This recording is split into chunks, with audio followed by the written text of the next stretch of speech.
if you were to physically see Jesus somehow today, if he were to make eye contact with you and gesture towards you, what gesture do you think he would make? Take a moment, let yourself come up with whatever the answer would be, and I'll give you a suggestion. I think if Jesus were to see you today, he would go, and I want to tell you why.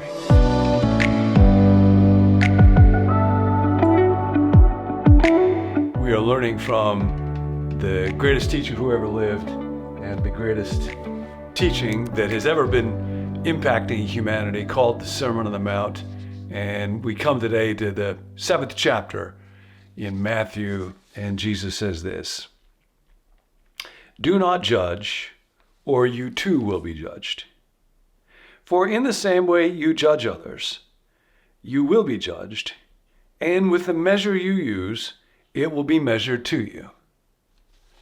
Now, sometimes people ask, how is it that it's possible to not judge, and yet at the same time, I'm supposed to judge the difference between what is good and what is evil? And so it's real important at this point to recognize the difference between being judgmental and exercising discernment.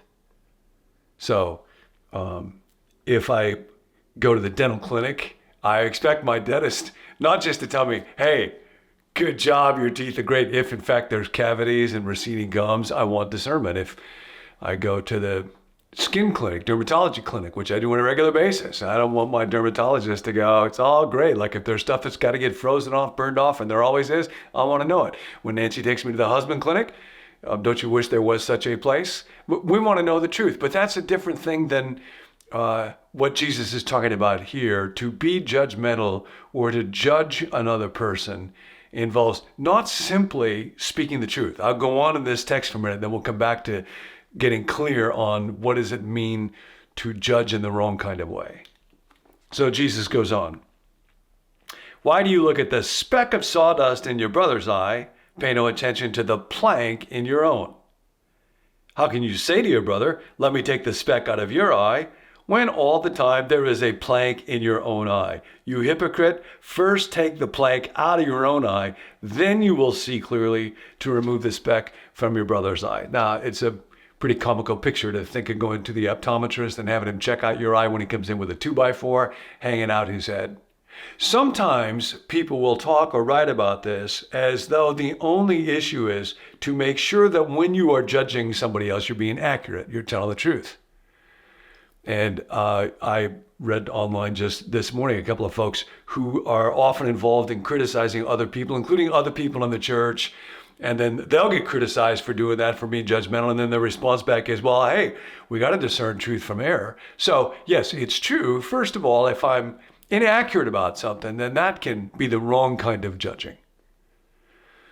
Then often I might think I know the truth when I don't. So a really useful expression is, I might be wrong. God, help me to not be too certain about how absolutely omniscient I am.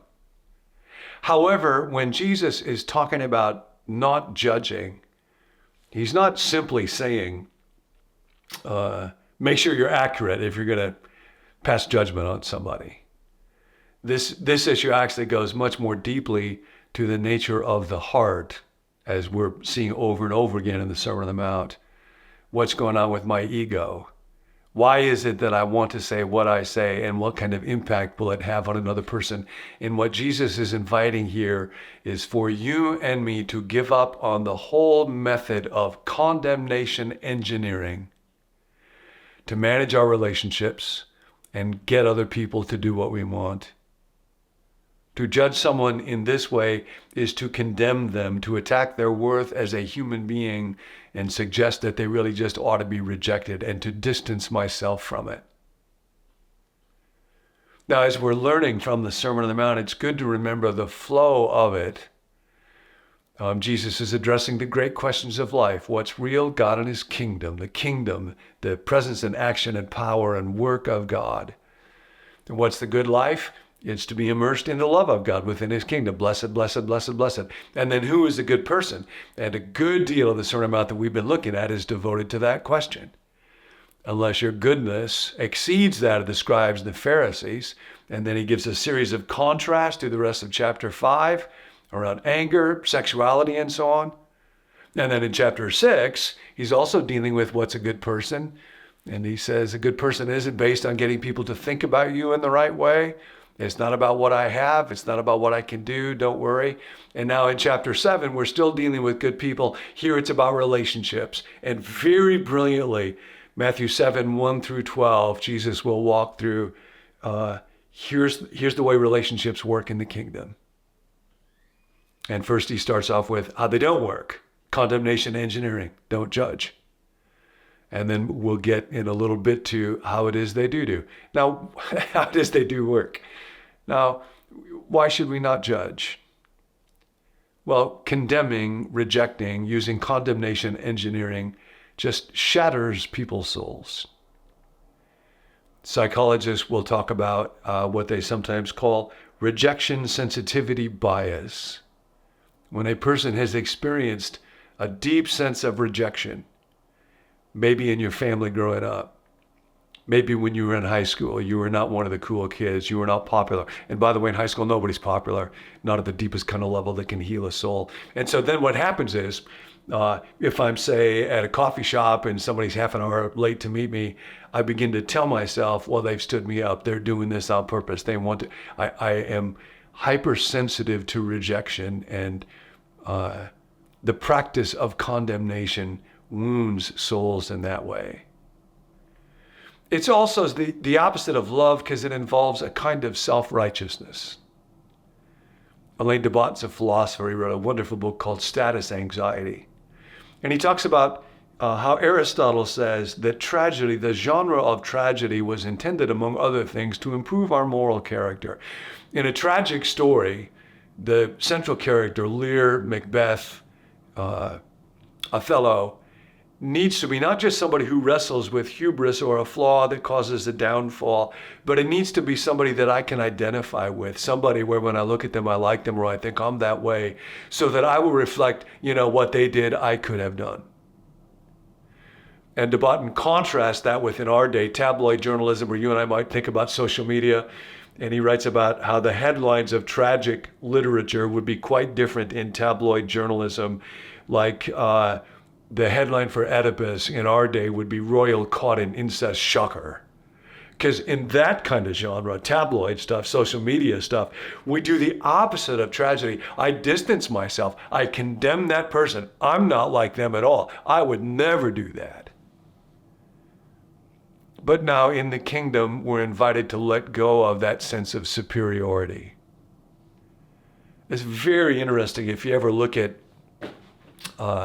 Romans chapter 1. I won't take the time to go through it, but Paul talks about how the wrath of God is being revealed against the wicked, and they devote themselves to wickedness and slander and gossip, and they do unnatural things, and their sexual wickedness. And people will sometimes read through that and think, oh yeah, man, they're terrible.